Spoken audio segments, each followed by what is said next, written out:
Welcome back to the Game Collection. I am SuperDerek, and this is Shadow of Destiny.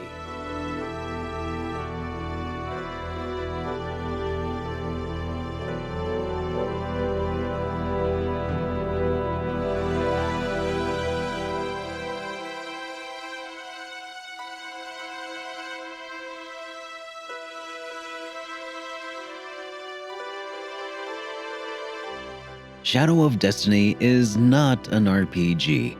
It's also not exactly rare or expensive or beautiful, but stick around anyway because Shadow of Destiny is an experience that I suspect many RPG fans might also enjoy anyway.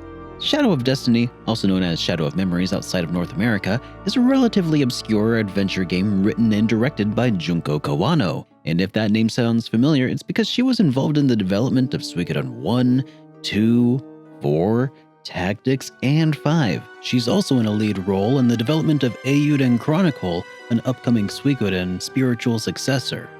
The game was originally released by Konami in 2001 for the PlayStation 2. In PAL territories, it was ported over to the Xbox and worldwide for PC in late 2002. The game even received a port to the PlayStation Portable in early 2010, but Europe didn't end up getting that PSP release. For the purpose of this review, I played the original PlayStation 2 release. In Shadow of Destiny, you play as Ike, a young man who dies during the opening credits, stabbed in the back by an unknown assailant. Upon gaining consciousness in the space between life and death, he is greeted by a mysterious voice. Ike is granted life renewed and sent back in time a half hour or so with a time travel device and a mission. Try not to die. Back when I first got a PlayStation 2 around launch, I remember this game being one of the first ones I rented. I remember thinking that the dude on the cover looked pretty cool. I took the game home and popped it in, and really had a great time overall. Over time, my memory of the game became a shadow of its former self. See what I did there? But I was able to get some really interesting endings that stayed with me all this time. But now I want to see how the game stands up today. The game plays out sort of like a puzzle mystery thriller where you talk to NPCs to gather information, use items to solve puzzles, and struggle against the flow of destiny that seem intent on your exploration. Failing to do so will result in Ike's untimely demise and having to restart the chapter using the knowledge you gained from previous attempts. Sometimes thwarting these attempts on your life will send you back in time by a half hour or sometimes by a few centuries. You can think of this as sort of playing out like Groundhog Day and Back to the Future mashed up into one with a murder mystery thrown into the mix. The story of Shadow of Destiny is kind of an interesting and winding one.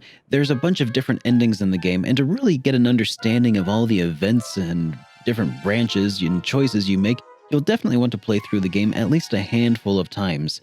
In fact, to unlock 2 extra endings, you have to collect each of the 6 main endings. Time travel has a way of making continuity fuzzy, and Shadow of Destiny has a way of making that abundantly clear. I suspect that there might be some paradoxes and contradictions within the game, but it's all sort of just muddled just enough to keep me from pinpointing anything specific, which is probably intentional, and well done overall. Overall, though, I found myself still really enjoying the premise of affecting the world around you by making changes to the past. That whole trying to avoid fate thing kind of reminds me a lot of Re:Zero, but with a lot less blood and gore on display.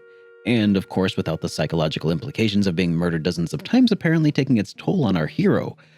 Being able to see the town change as it evolves over hundreds of years is also super neat, and the way that was represented through the game was super neat as well. I think that the overall story was fun, as long as you don't try to think too hard about the aforementioned paradoxes. I do feel that none of the resolutions at the end of the game felt especially satisfying, but they all made sense for the most part once you understand what's really been going on.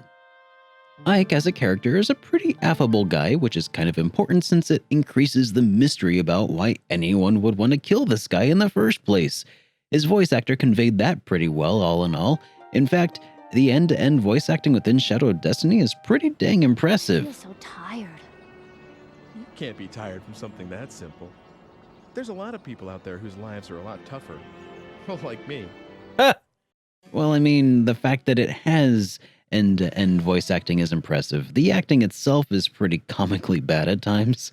It suffers from some of the classic blunders of having everybody record their lines in a vacuum, Meaning, I don't think some of these actors were given any context for the lines they were delivering, making some of the conversations sound completely disconnected from one another, even if the words they say make sense. I'd even be inclined to say that at some point, it's so bad it actually becomes great all over again. The music in Shadow of Destiny is kind of tough to describe. It takes a back seat for the vast majority of the game and is included mainly to drum up suspense, which it does pretty well, but most likely none of the tracks are going to get stuck in your mind. So I just have to say that the music is serviceable. So it's normally about this point when I'd start talking about the battle mechanics and the combat and such, but seeing as the game isn't an RPG, there's no combat to speak of. Death and murder in the game takes place during cutscenes with no real interaction. There's no quick-time events, there's no turn-based mechanics, no weapons, no armor, nothing. The game instead plays out sort of like Shenmue 1, but without any fighting mechanics. And if you're curious about my thoughts on Shenmue, you can find that review here. It's an old review, but it checks out. It plays pretty much like any other PlayStation 2 RPG, just without any of the battling. Like, you know, when maybe you go to a town in an RPG and there's some non-combat oriented side quest you have to do, maybe a puzzle to solve. That's basically what this game is in a nutshell, and I kinda dig it. There's a small town you can explore in various eras, people to talk to, items to acquire, and using some items near certain people or places will cause people to react or trigger cutscenes, etc. Aside from that whole being murdered thing, it's a pretty low intensity, low stakes game. Not a bad way to unwind after a more intense game. Visually, Shadow of Destiny is about the most PlayStation 2 looking game you can get, if you know what I mean. It's got enough polygons to round out shapes well enough, but low resolution textures that everything looks sorta too smooth, and also low enough resolution that the whole thing still looks a bit jaggedy. In fact, would you believe me that this game is actually running natively at 240p for the most part? It's just the menus that increase the resolution to 480i. This little fact here actually made capturing footage for the review a bit of a hassle. Some modern TVs will likely handle this resolution change mid-game very poorly, sort of like if you've heard about the Chrono Cross problem.